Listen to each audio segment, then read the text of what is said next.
It's Breeders' Cup Weekly. We know what's going on. We kind of know the fields. We're ready to celebrate. Let's effing do this.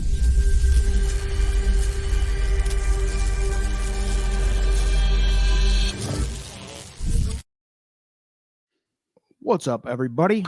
Ladies and gentlemen, we have the Breeders' Cup, the best time of year. And to ring in this best time of year, we have one of the best, I would say, hosts, co-hosts, guests, celebrity guests. Matthew Desantis is here with me tonight.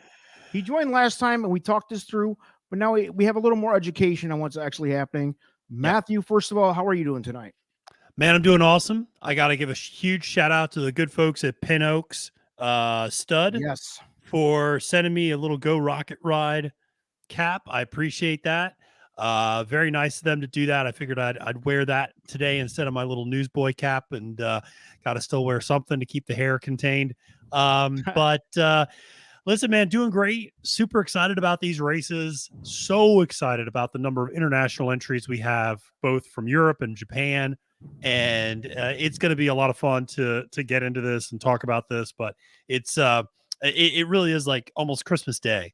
You know, it totally. But it's like 2 days worth of Christmas Day. It's so great. I mean, you just get all these great races, these great matchups, horses going against each other that you won't see it anywhere else other than the Breeders' Cup, and so exciting. The Breeders' Cup is worldwide, folks, and we love it for that reason.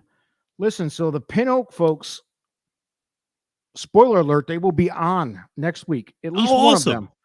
Go Rocket Ride will be represented, and we'll have some questions. Jessica and I will be interviewing somebody from their, surprise, somebody from the Go Rocket Ride camp. But it's going to be fun, man. You know, we got somebody in the Breeders' Cup Classic, and Go Rocket Ride has a real shot. We'll get into that later. He does. Yep. 14. And I will say, and we can bring it up later too, but I will say he has a very special place in my heart because the very first video I ever made my second day on the job at Naira Bets was picking Go Rocket Ride to win the Haskell. And he was 9-2 in the morning line. And I got really busy I made the video, didn't think much about it. They posted it on social media. I got really busy that day. I turn around 2 minutes to post before the Haskell, and he's at 11-1. And I think, oh my God, I've completely misread this race. What have I done? You know, normally you want to see your horse take a little bit of money. Yeah. Cappers that put their stuff public. Yeah. You're having a panic attack. You're having a panic attack. And then he wins the Haskell. And I look like a genius on my first day on the job, which that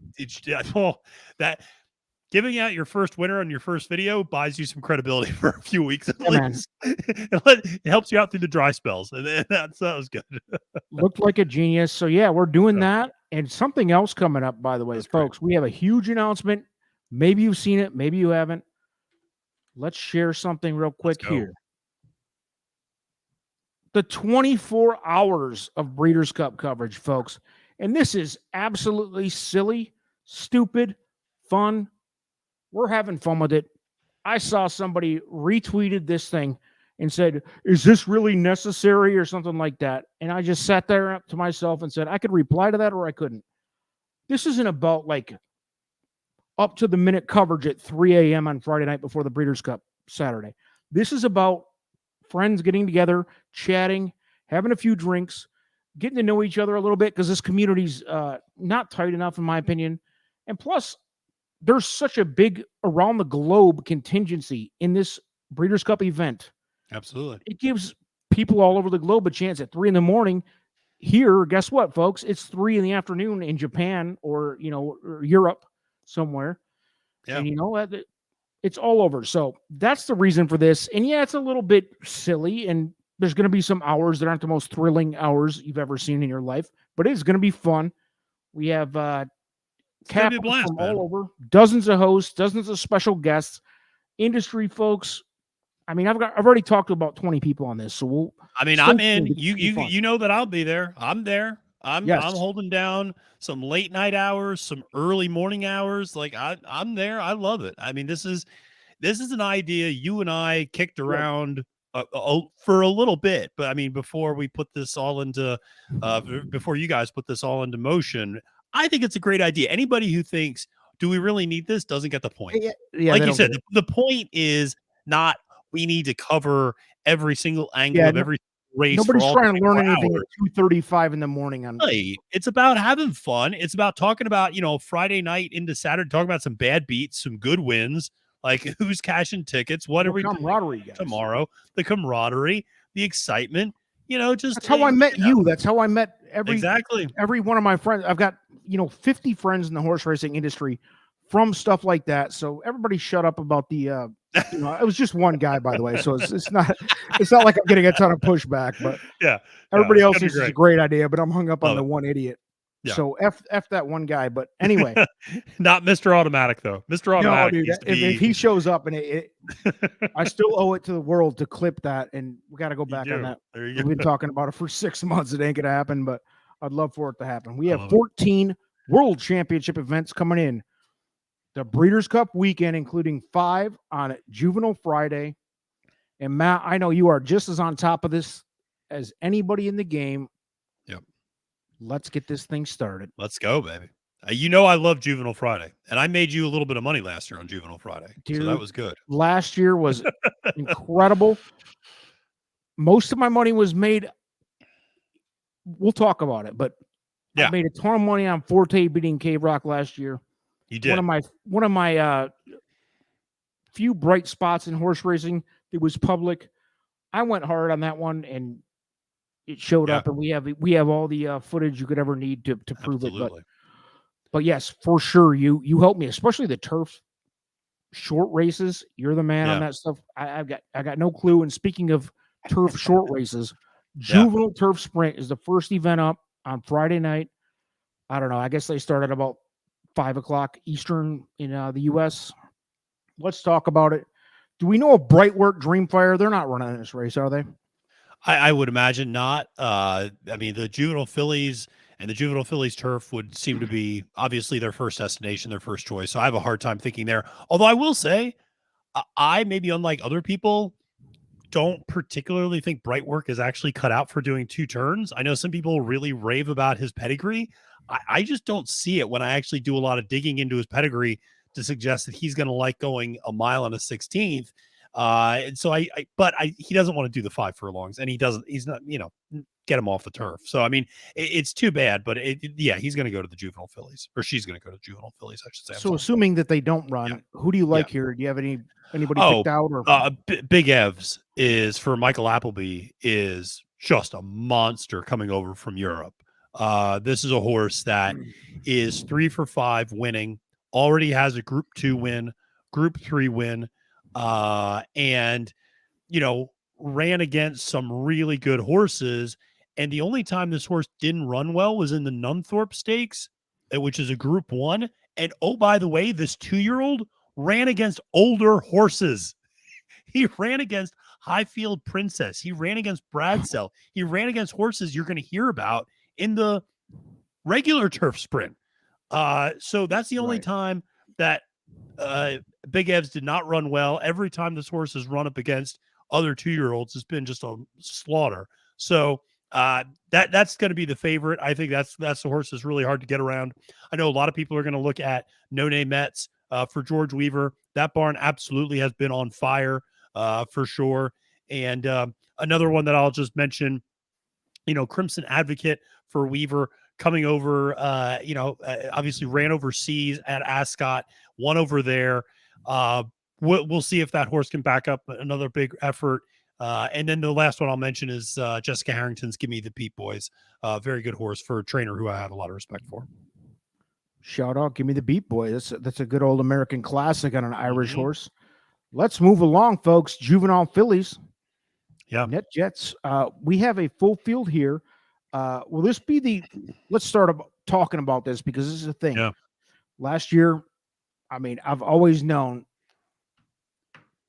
a lot of European invaders, blah, blah, blah. But Juvenile Fillies, what do we have here? Again, we have a few second preferences, first preferences. What do we have going on here, first of all? I've heard a lot of buzz on a few of these horses. Yeah, so I think this is the first race. Well, I think a lot of people might single Big Evs actually in the turf sprint, but this feels like a horse. This feels like a race where it's kind of Tamara, the Richard Mandela horse, and everybody else. Now, the everybody else, I think you have to start and stop with Candied. Right? Yeah, the Todd Pletcher filly. Yeah. I think she's very good. But I will give you another horse that I am very big on, which is just FYI. I was going to say that has to be who you're talking about. That is a horse Those I are the two love. I have written down. Yep, that's a horse I absolutely love. She is only going to get stronger the more she stretches out. This really does have an East versus West battle with Richard Mandela going up against Bill Mott and Todd Pletcher and his horses. I don't think the West Coast contingent of fillies is particularly strong. A horse like Chadalas, I think, is a significant step down from what you see from Tamara, but Tamara is outstanding, obviously. Long shot to maybe think about Omaha Girl. Love those Omaha Beach horses, first crop. So that's an interesting one. But yeah, Candied and Just FYI, I think, are the two biggest threats to Tamara in this one. Yeah, those are the two I had written down. Exactly the same two. Just FYI and Candied as threats. A lot of buzz going around. So yeah, Candied. What made Candied so impressive was that run at Keeneland. Yeah, she just stayed wide and was like, I'm just gonna run longer than the rest of you, and it's not gonna matter. And I'm just gonna kind of go wide. Too. Yeah, That's I mean, yeah. Maybe you think outside. Recency bias is hard to ignore, but that's a thing here, I think. Yeah, for sure. Let's go to the juvenile fillies turf. This is where I was going with the Aidan O'Brien show. Is this going to be the same type of thing we saw last year with Ireland and O'Brien? And, is there any Americans that have a shot? Not necessarily in this class, but just talk generally speaking. We have seen dominance from Europe, not necessarily just Ireland, but go ahead. Yeah, what do you see in the juvenile fillies turf? We have a lot of really good, obviously, content for Aidan O'Brien, but Donica O'Brien, Porta Fortuna is very, very good too. Francois Gaffard has a really nice horse, Le Pavot, who's excellent. I think if you're looking for an American horse, I think Buku, the Philip Bauer horse, actually looks really good. That's a horse that has a wicked turn of foot and could really mow him down. I think we had Buku in the top 5 for our top list of contenders here, but yeah. A lot of fun. And then a horse that I just am a big fan of is Galabrand, but I don't think she's fast enough. I think the concern, she beat the boys in the With Anticipation on the turf at Saratoga. So very, very impressive. She's going to be one who's the more pace, the better, because she's going to come flying late. She's going to need a big pace to run into. She's going to need to get the right type of trip. But, obviously you look at a horse like Chad Brown's Hard to Justify, another big, potential possibility there as well. But, I think you do have to kind of start with some of the Europeans. And then, if you can get past them, then I think there's a couple of Americans that are intriguing. Like I said, Buku and Hard to Justify, I think, are the two biggest ones. I think a lot of people like Galabrand, and I think you could see some public money going that direction. Well, all these turf races tend to be great betting races because nobody can agree. Phenomenal. So let's move along to the juvenile.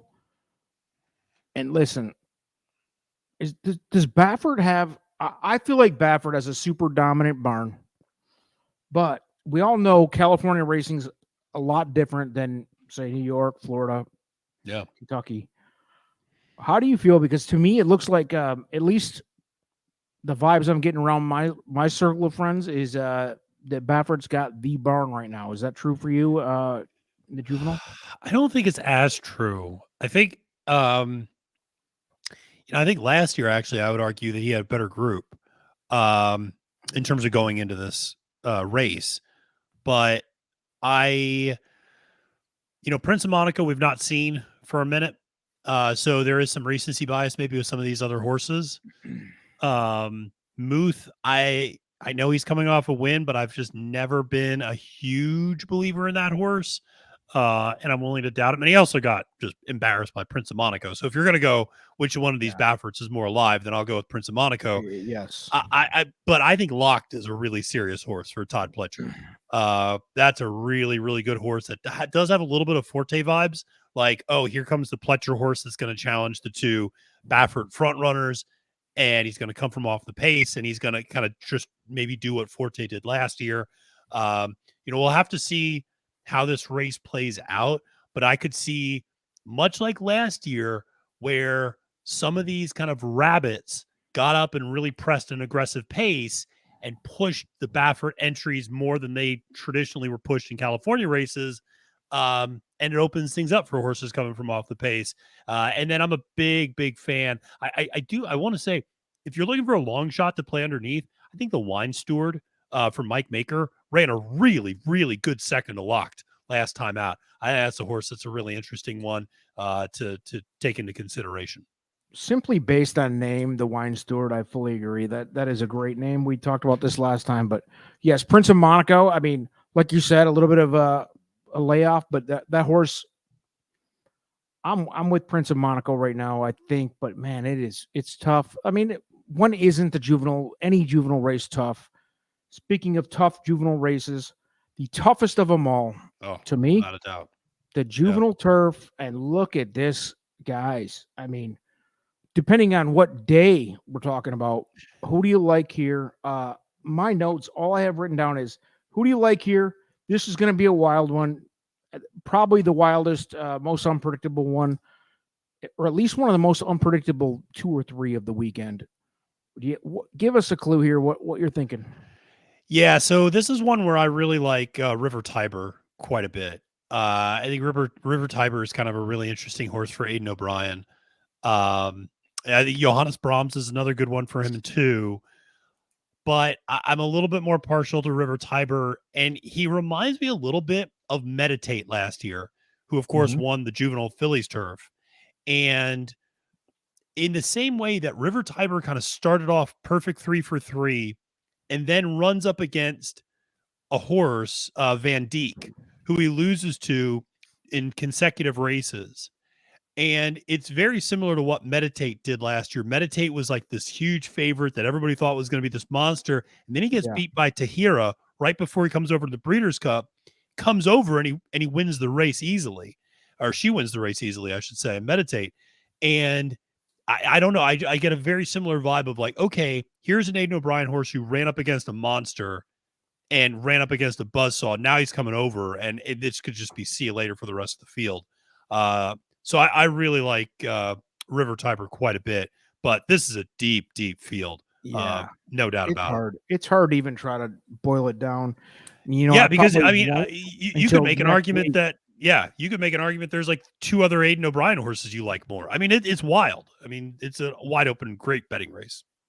You got Can Group was if you go on recency bias. I mean, it's a lot. It's a lot, folks. I will say, I think one of the coolest horses is Noted. I think that's a really cool horse. And I don't think the horse is necessarily good enough to win, but that's a horse that is a stakes winner on dirt and finished second by a nose to Can Group on the turf in the Bourbon Stakes. And that's a horse that shows a lot of versatility, broke its maiden on the turf, and then goes and beats Mage's full sibling in the Sapling Stakes at Monmouth on the dirt, and then goes and then runs a huge race again on the turf. I just love seeing those types of horses. And Mark Cassie's got a nice one with My Boy Prince, but I never know how to treat those Woodbine shippers, I think, coming down, especially to Southern California. And obviously in these juvenile races, especially turf, you have to look at the odds, live odds, that last half hour, 10 minutes even. Yeah. And see where you're at. Let's look at, that's it for the juvenile 5 races. We move. Big ass fans, Breeders' Cup Dirt Mile. And my only question for you is, am I too high on Cody's Wish? I mean, it's not the story for me. I love this story. Sure. But I'm talking single status. If there's a single, which is, by the way, a great thing, there's not an easy single in this whole Breeders' Cup. Yeah. And for me, it's probably Cody. And I'm getting a lot of pushback. Where are you at on this race? Because, I mean, there is some good, this is a better dirt mile than last year. Yeah, I mean, we'll see where the chips fall in terms of other people's first preferences. I mean, Bright Future and Charge It, and Mage. They're going to be in the Classic. And Senior Buscador are going to go to the Classic. So I'm fading Cody's Wish. So I'll push back. You're not the first I to tell me that. That's why I asked. yeah, I'm a little worried. That Vosberg effort last time out was not great, and um, closing from the clouds, which is what Cody does, Cody's Wish does, is not always a great recipe when going a mile on the dirt, especially 2 turns. It changes the dynamics Yeah, entirely when it's I'm a a little worried 2-turn about that. race versus a 1-turn race. Now, granted, Cody's Wish, I can hear people saying he won the Breeders' Cup dirt mile last year going around 2 turns at Keeneland. Yeah, and he barely beat Cyberknife. Let's not turn Cyberknife into some great horse. I mean, Hold Cyberknife's on. a I nice had this horse, exact but like, conversation earlier, Matt. yeah, I yeah. gotta stop. I think Cyberknife's better than any horse in this race. Oh, I I mean, completely disagree. The horse I'm not on is practical. including the classic runners that you just discussed. Oh, I understand. Like, I understand. who's better than? I mean, Zozos. I mean, what are we doing? No, so I'm on Practical move. practical move. I'm on Okay. practical move. So this Hey, is my horse. this And is a healthy argument, folks. for sure. I think practical move sucks. I think he's overrated. He's been overrated his whole career, and he won't do anything. I think if practical move ran in the classic, he's the first toss in the field. Exactly. I love him at a mile because what did we always say about practical move during the Derby Trail? Man, he needs to save a lot of ground on the inside rail to get that 9 furlongs. He barely holds on. Matt, to be honest, though, I saw that he never raced against anybody, and as soon as you put him up against anybody, he failed. But he went to the bench. I mean, it wasn't that he failed. It was just, he got sick. I mean, he won all those. He won all of those California Derby preps. And then he comes back. This is what impressed me. I'll be honest. When he came back, he runs against older horses, which I was glad to see. And older, horses like Tripoli, who were graded stakes winning horses out in California, runs against them, wins in a hand ride. I mean, never even gets asked. And here's the most important thing. He was wide the entire time. He didn't need to be on that inside rail anymore. And I just think he gets the right trip here. I think he just stalks the early pace. And that's exactly where you want to be on a 2-turn dirt mile. I just think he gets a better trip. And Cody's Wish is going to be 15 lengths back. And it's like, and I haven't seen that burst. He barely won the Vosberg and he went off at 1-9. I mean, that was not the sort of effort you want to see from a horse that goes off at 1-9. So, I'm going to try to take a swing again. Every horse in here has broken our heart, though, haven't they? I mean, absolutely. But you're absolutely right that this is a place, if you're going to single, I understand a lot of people are going to single Cody's Wish, and I get it. I absolutely get it. And not just because of the story. He's a great horse. Yeah, exactly. The story has nothing to do with it. I mean, it's a beautiful story, but that's I always have to set that aside when we're talking betting. But yeah, your guy National Treasure's in there.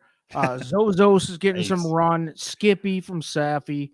Algiers getting some run. I don't know. We'll see, but we'll see. I mean, I know Zozos, all the workout people are raving over Zozos and how he looks at the track. But listen, I don't know. Beat up over that today. I don't know if was going to beat Cody. I don't know a Brad Cox horse that doesn't look good working out. I mean, all Brad Cox horses look good working out. So, like, what does that really tell you? I don't. We'll see. I believe that Practical Move could get there, but that horse has broken some hearts in the past. Let's move along. Breeders' Cup Filly and Mare Turf. What is happening here? Let me see what I have in my notes. I mean, come on, look at this. We have 15 pre-entered horses. Like 13 of them are foreign. It's so hard. I mean, we're familiar with a lot of these, right? I mean, they've been here before. Yeah. But it's not apples and apples to compare the past performances. So how are you approaching the Breeders' Cup Filly and Mare Turf? This is a wild one, folks. Again. Yeah. This is one where I am all over Inspiral for John and Thaddy Gosden coming over. Confirmed today that she is coming over. This is I want to get the numbers right here, a 5-time Group 1 winner in Europe. Hello. When we talk about whether they send the A team or the B team, they're not sending the B team, folks. This is a horse who's coming off consecutive Group 1 efforts and wins at a mile. Now, the question is, can she get the distance, right? Of going 1.25 miles. I think she can. I think she can stretch out because of that downhill start, actually. But she's she's a beast. And John and Thaddy Gosden do not ship over horses lightly. And this is one where she makes a whole lot of sense. I will say, personally, I love a horse like Dadia for Ignacio Correas IV. She's a really cool horse. She's won at Fairgrounds. She's won at Colonial. She's won at Santa Anita. She's won at Churchill. I mean, she's won at a lot of different tracks and a lot of different turf surfaces. Love that she got a win over the Santa Anita turf in a prep for the Breeders' Cup. And rooting for a barn like Ignacio the Correas IV, which is not necessarily the biggest name barn out there. So I think that one's a real tough one. But, you know, Joseph O'Brien's Lumiere Rock is a really tough horse, too. And then you got all the Chads. Yeah, I'm looking at the Chads, and those were the first ones. I mean, those are the most familiar names to us. But yeah, you've got it's wild. I'm not even going to dive too far into this yet. We're gonna break down each one of these divisions next week. But man, this is a good one. As always, the turf races are wild. Let's move along here to Filly Mare Sprint. This one I think is a little more. I mean, again, we got familiar faces here. Who's your Filly and Desert Dawn not running this, right? I mean, do we know for sure? Is this right? Yeah. Well, yeah, because their first choice is Distaff, which is they'll fill there. And then I will also say Caramel Swirl today was just announced that she is not going to. Bill Mott said that she is not going to. Is it caramel or caramel though? This is a lifelong debate. I always just say caramel. I am a big fan of the second day. It seems smarter to say caramel, but I'm with you. What about Society? I think that's the upset pick, right? I mean, if you're not going to go with Goodnight Olive, then you go with Society. You know, Society at times, you mentioned it in the last division we covered. Society at times has looked like a world beater. I mean, just top of the world, and then other times you're like, what just happened?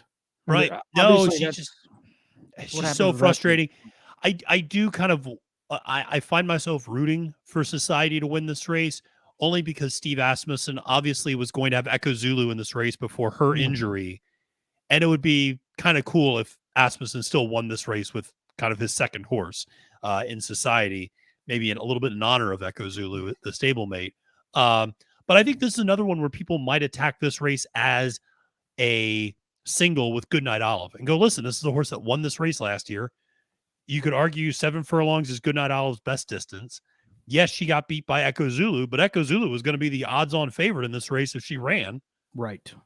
You know, she's the clear second choice. Just move her up a slot and make her the single. So, but I look to Society as my alternative to Goodnight Olive in this one. Oh, we agree on that for sure. That's the first one I brought up here. So let's go to the Breeders' Cup Mile, and this is guaranteed, folks, to be one of the better betting races again. You've got half the field, 2/3 of the field is from Europe and Japan, which is, you love to see that, by the way. In the Breeders' Cup, that's the beauty of the Breeders' Cup to me. You don't see any cards anywhere in the world that have this much, worldwide representation. So this is going to be an awesome betting race. Casa Creed getting a lot of run, obviously, in Italian. Master of the Seas, Paddington. Who are we thinking here? Yeah, I mean, Paddington, we'll see if Paddington actually comes over for Aidan O'Brien. I mean, that would be a huge, and I think Sauterne for Dubois is not coming over either. Well, we'll see. I really like Mauge in this spot. I think that she's a really cool horse. I think, in Italian, obviously, would be kind of interesting here as well, because I think this is her best distance, even though her first preference is the Filly and Mare turf. So we'll see where she ends up going. But Mauge, won last time out going 9 furlongs, which is something she had never done before. Now she goes back to running 8 furlongs, running that mile. That's perfect. She's going to be really strong. Obviously, Master of the Seas for Charlie Appleby. We've not mentioned his name, which is pretty remarkable. Chaz Appleby. Yeah. You got to take that horse seriously. Almost beat up to the mark last time, but again, a little bit of a deep closer. And at a mile, I don't know. We'll see. We'll get a lot of pace to run into, presumably. But is this a horse that actually is better going longer? I don't know. But this was where, I mean, the way the turf is shaping up, that's just an impossible race. So I get putting some of these other horses in the mile almost as, it's funny. This mile field feels almost like what the dirt mile is to the classic, where it's like the horses that aren't quite good enough to be in the classic. It's like, why don't you go to the dirt mile? There's a couple horses in here who I'm like, they looked at who's going to the turf and they're like, we'll go to the mile instead. We'll do this and run this race. Yeah. And Jessica Tugwell, our own Jessica, has put out a video about Casa Creed. A great story. I believe the horse is 7 years old. I mean, everybody's going to root for the old man. Journeyman horse, baby. Yeah. You love to see it. I will say, the best chance Japan has outside of the classic is in this race with Songline. Songline is legitimately great horse. Yeah. I was going to say, so this is their best chance because they have no shot in the classic, but we'll talk about that when we get there. We'll talk about when we get there. But I love that. I know your heart's in the right place, but come on, let's be realistic. But Songline is a very, very good horse. 2-time Group 1 winner this year, won the Victoria Mile, and really, really, really nice horse. And I think, going a mile is kind of this horse's MO, and had a nice tune-up actually in a Group 2. So look forward to seeing that one run. And of course, I'm being a smartass. There's a couple Japanese horses we'll touch on in the classic that are great. And of course, I mean, we've said this all along, Matt. If a Japanese horse wins the Breeders' Cup Classic, it's great for the sport. Great for the sport. Great for the sport.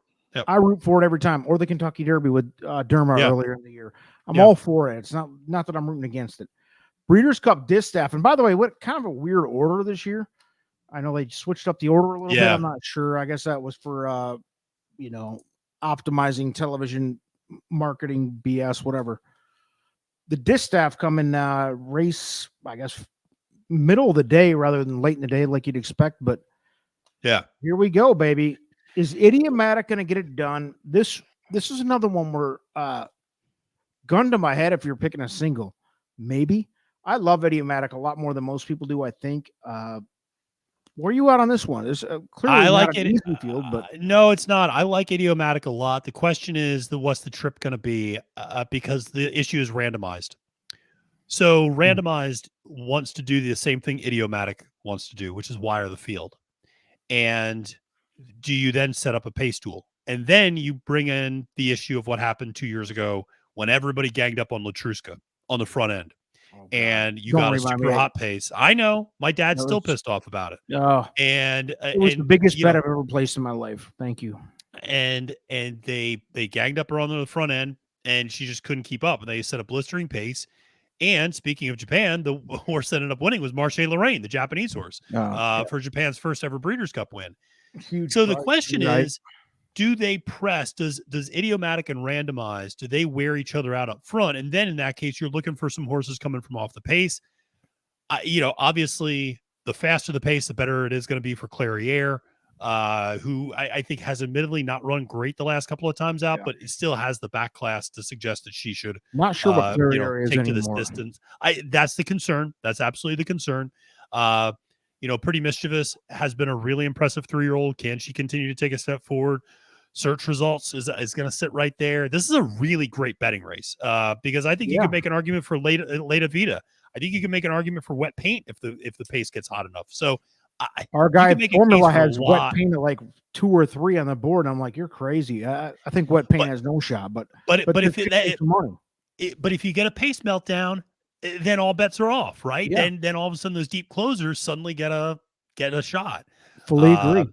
So this is one where it really is going to come down to, it's an unsatisfying answer, but I will tell you, once the horses hit the first turn, who's going to win the race? Because if I see Idiomatic and Randomized just neck and neck, just going at each other, then forget about it.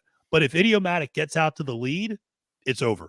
Idiomatic's special horse, I think. She's really, really good. I think Idiomatic's like kind of in that spot to take over because this division last year, we've talked about it at length, but it was just an exciting group. A lot of legendary horses that retired last year. Still a few in there, but I think Idiomatic's the next in line to be legendary here. We'll see, though. Let's go to the BC turf, babe. Loaded. This is I mentioned it once before, but this is I mean, I just want to, if you're put a gun to my head, I'd run out of the room, dude. I can't even tell you where to start. Augusta Rodin, let's talk about that. But I mean, there is so many in here. We put a top 10 list together. I asked for your help a little bit on it. I asked for 3 other people's help on it. Yeah. And I still got 479 comments. This horse, not that horse. This horse, not that horse. I mean, it's wild. It's the Breeders' Cup Turf, folks, which is amazing. I mean, and it's going to be a freaking wild crapshoot. And even like last year, who won? Rebels Romance? Yeah, Rebels Romance. And the horse was like initially, I think, kind of expected to be the favorite, but ended up going off like 8-1 or I mean 6-1. Yeah, 5-1, 6-1, something like that. Yeah, it was a good price. So even the favorites here are going to go off in that realm. Then you got horses like Broom, who's 100 years old, Gold Phoenix. What are we doing here? Who do you like? Well, you got to start with the Europeans that are coming over. So Auguste Rodin for Aidan O'Brien, I think stellar horse. He's the favorite, right? I don't know. King of Steel is coming off the Kipco champion stakes win for Roger Varian. That's a really good horse that actually has American breeding. Interestingly enough, even though it's a European horse, Mostadaf for John and Thaddy Gosden. I will always be a stand for John and Thaddy Gosden. John Gosden is like my spirit animal. I love that guy as a trainer, but because he is the most understated trainer when he watches a race. And if I ever am as cool as he is watching a race, like that's peak cool. Like he just sits there watching that I've been here before type moment. Yeah. Yeah. Like, and then I agree, man. That's how I am with athletes in general. Like, so I think you look at like those 3 right off the bat, and then you even have a horse like Onesto, who's really freaking good too. Yeah. And then, oh, by the way, the best American turf horse up to the mark, and you have Warlike Goddess. You know, there's so many good horses. I mean, you could name like 7. And if I said this horse won the Breeders' Cup Turf this year, you wouldn't be surprised. Like, no, 7 not at all. There's like half of that group. I would not be surprised at all. I mean, Mostadaf for Gosden is coming off consecutive Group 1 wins in Europe. You know, hello. I think that's the most likely winner, to be honest. But you know, Onesto always runs really strong in those spots. Then you look at Augusta Rodin, and this is a horse that again won the Irish Champion Stakes last time out, over Luxembourg, over Nashua. Didn't run particularly well in the King George the 6th Queen Elizabeth, but that was also over some softer ground. You could make an excuse for it.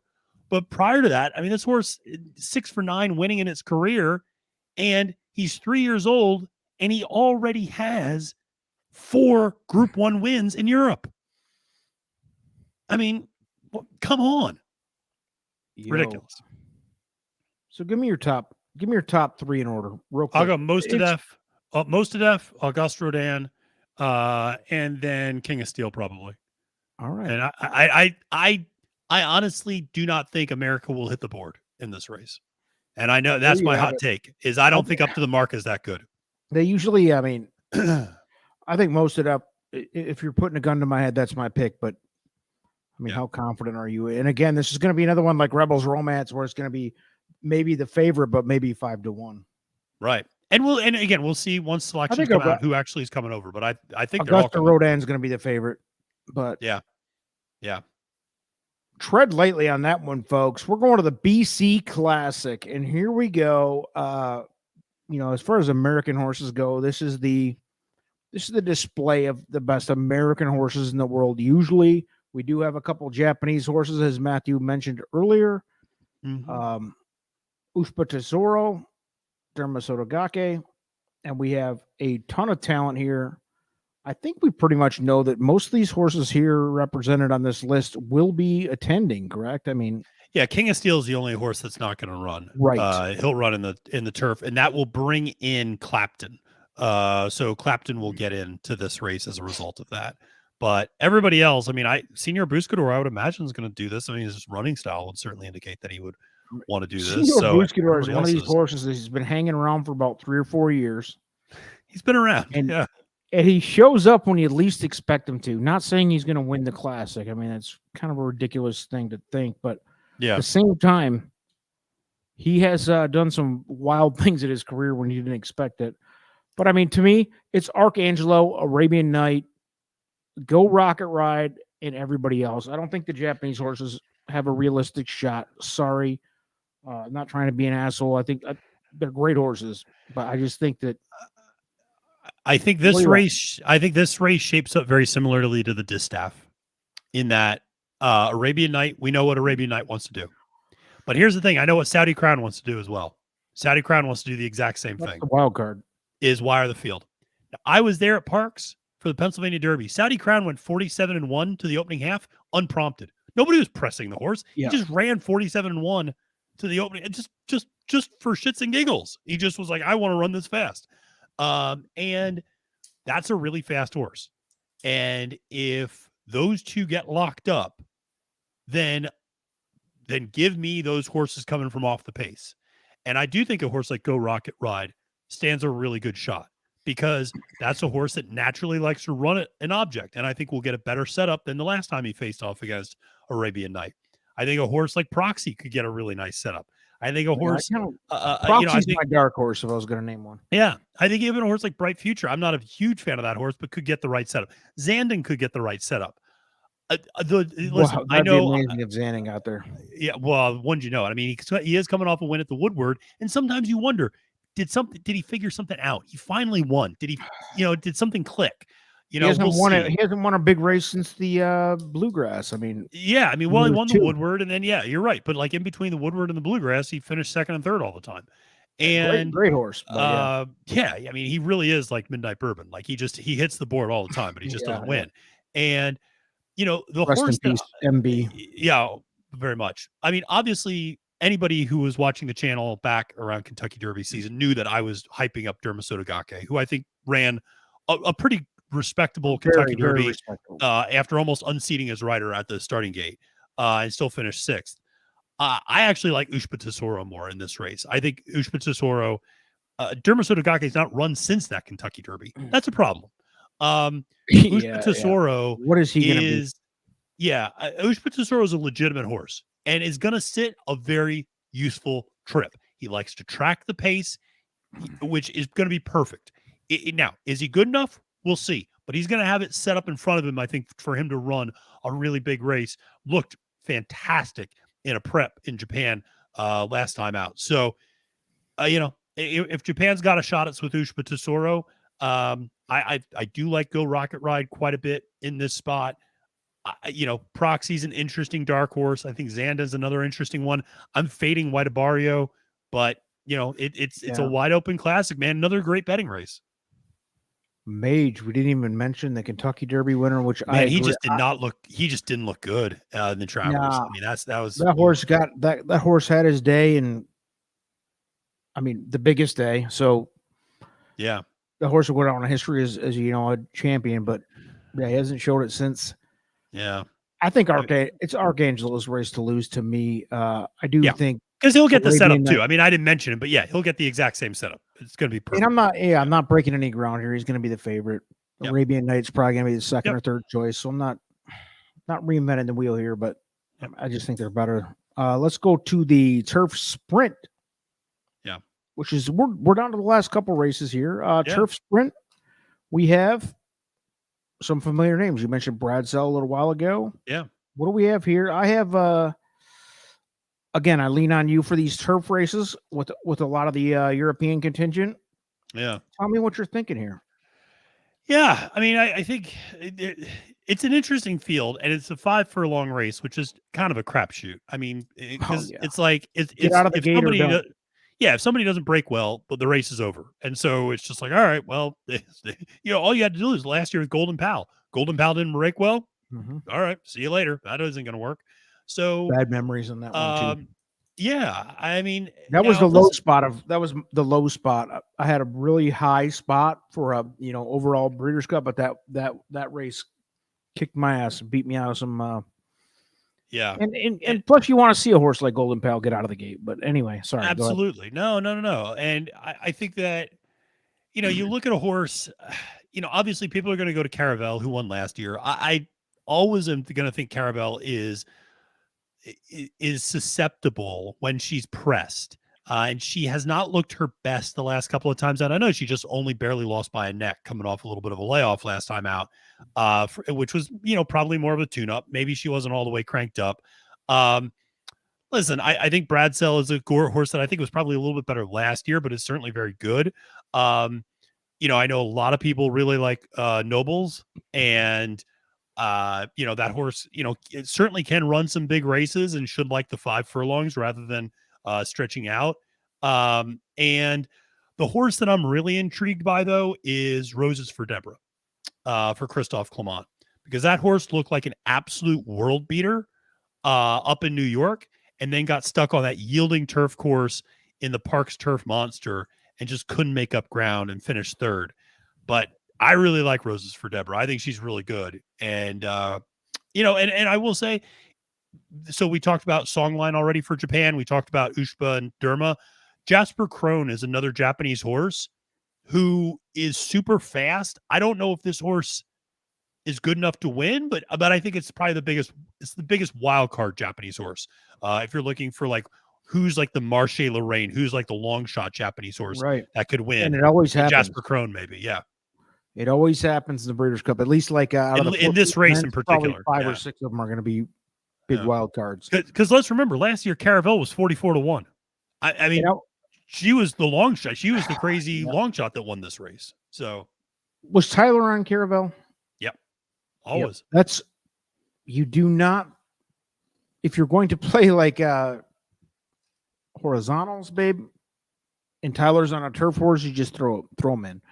I mean, it just makes sense. I don't feel like the odds are. Tyler's great. Listen, man, my first toss, speaking of that, my first toss in this race is Caravel. So I don't think Caravel's got a real shot here, but we'll go ahead. We have one last race to cover. Yep. The Breeders' Cup Sprint, and Elite Power is the champ, defending champ, right? So, I mean, what do we have going on here? We got, amongst my group again, the buzz is on Hoist the Gold, Gunite, and Dr. Shivel. Yeah. This is a horse that was supposed to be something that he's apparently not, but what do we got? Speedboat Beach. We got a lot of big names here. What are we doing? A lot of big names. It feels very wide open. Elite Power, good horse. But I often feel like Elite Power does its best running a little bit longer, just because of the running style. I think, so I like Elite Power usually at 7 furlongs, but 6 furlongs, obviously very good. I do think Gunite, it's interesting. They tried the 2-turn experiment at Parks in the dirt mile. That didn't go well. And so now we're going to see Gunite run, in the sprint. I think the concern with Gunite at 6 furlongs in a sprint is how much can Gunite really control the pace. And I don't know if the horse can control the pace, although there's not a lot of speedballs in this race necessarily. So it's possible that he can. Hoist the Gold. Listen, Sarah El Badwi always likes that horse. And I was so happy that horse won last time out in the Phoenix. Really nice horse. Speedboat Beach comes back from that really long layoff and looks like, just a really impressive horse. Barely losing to Dr. Shivel. And Dr. Shivel, we should remember, 2 years ago, lost by a nose to Aloha West in this race. Yeah. And then was laid off for over a year at one point after coming back from overseas. Seems like maybe finally got everything right. This is a good horse from Mark Glatt. This is another one where you're going to get a price. I'm going to probably try to play against Elite Power here and spread a little bit. Can I say something? Like, if you're a gambler, a degenerate gambler, and let's say you have not had the best weekend of your life at the Breeders' Cup, do not try to go hard as like a makeup race on this race. I think this is outside of the turf events here. This is so unpredictable. You have, you just talked about it, like Speedboat Beach, Dr. Shivel. What are these horses? Because they both had significant downtimes. Yeah. We both thought super high of them at different times 2 years ago, and now they're back. And who knows? I mean, here's the thing: they're running on their home course. I don't know how much that can be overstated sometimes. It's interesting. I was working on stuff for Naira Bets, and interestingly enough, and this is only pertaining to the Breeders' Cup Classic, but over the last 23 years, since 2000, almost half of the Breeders' Cup Classic winning horses had a previous win over the course, over the track that they won the Breeders' Cup Classic on. That's not an insignificant number. One more time with that stat. Yeah. So 48% of winners of the Breeders' Cup Classic since 2000 had a win over that track prior to the Breeders' Cup Classic. And here's a little tidbit for you. The only horse in the Breeders' Cup Classic that has won at Santa Anita, Go Rocket Ride. Yikes, folks. You heard it here. He's got the hat on representing. And by the way, we mentioned it at the beginning, at the top of this show. Yeah. Go Rocket Ride will have some representation on Trust the Profits, a little interview. We're going to get down and dirty and a little personal with the Go Rocket Ride family that brought him to you. And we're rooting for him. Listen, why not? Matthew, here we are again. The best time in horse racing of the year. Christmas morning, as you said. Yeah. Dude, what are we looking forward to most for you? Well, I got a lot of stuff coming out for Naira Bets over the next 10 days. We got videos we're going to be doing. I'm going to do a live stream right after the draw on Monday night that people can check out on Twitter. I will, you can find me at Failed to Menace or on Naira Bets. It'll go out to both feeds. But a lot of great stuff. Like those little nuggets that I just gave about the track stats, I'm going to have a bunch of that stuff for all the different races. So if you follow me on Twitter, you'll be able to get all that content. Excited to be on the 24-hour plus marathon with you guys. Obviously, Friday and Saturday, that's going to be a blast. But we're going to have a lot of whiteboard videos. We're going to have a lot of fun stuff. We're going to have a lot of great betting content. I'm going to have picks and analyses for every single race. So, make sure to follow what I'm doing on Naira Bets, and always appreciate coming on, and can't wait to do this 24-hour thing with you guys next week and be on for at least a few hours, and maybe try to pop in here and again on Breeders' Cup Saturday as well, even if I'm at work, because I don't think anybody's going to actually be paying attention to Aqueduct. We're all just going to be paying attention to the Breeders' I don't know. There's going to be some degenerates at Aqueduct that are paying attention. Yeah, there always are. There always are, for sure. Yeah. I mean, I get it too, because the hoopla and everything else. But it's great to have you, Matt. Listen, dude, we're going to put it in the comments, or put your comments about what do you want to see from us? What do you want to see from Matt at Naira Bets? What do you want to see? We love it. This is the best time of year. We're all hyped. Yeah. We're bringing 47 different angles to the Breeders' Cup, as Matthew and I have always tried to figure out what can we do next to make it more interesting, to grow the sport, to do this and that. Man, it's great to have you back on. And we'll put Naira Bets YouTube channel. Matthew's trying to build it up. It's good for him. It's good for them. Yep. We're going to put that in the description. We'll put, comment. What do you want to see? Yep. You want to see Matt back? You hate Matt? You hate me? Who do you hate? Yeah. You love me? Whatever. Yeah. What we're here for, folks. We're here for you. And the 24-hour thing is going to be wild, dude, because we have a lot of fun. We have a few commitments that have never been on the channel too, so it'll be interesting to watch. Oh, fun. Very fun. So we appreciate it, folks. And Breeders' Cup, man, it's the best time of year. If you've never watched it and committed to it, commit to it once. Oh yeah. It's kind of like trying to make me watch hockey. I'll try it, But listen, Matt, have a great night. We'll probably run it back. Again, the 24-hour live thing is going to be wild, and we'll talk about for sure in more detail at that time. But thanks for coming in, man, and we'll support you and your endeavors. Oh, appreciate it, man. Always support you guys and love everything you do. Peace.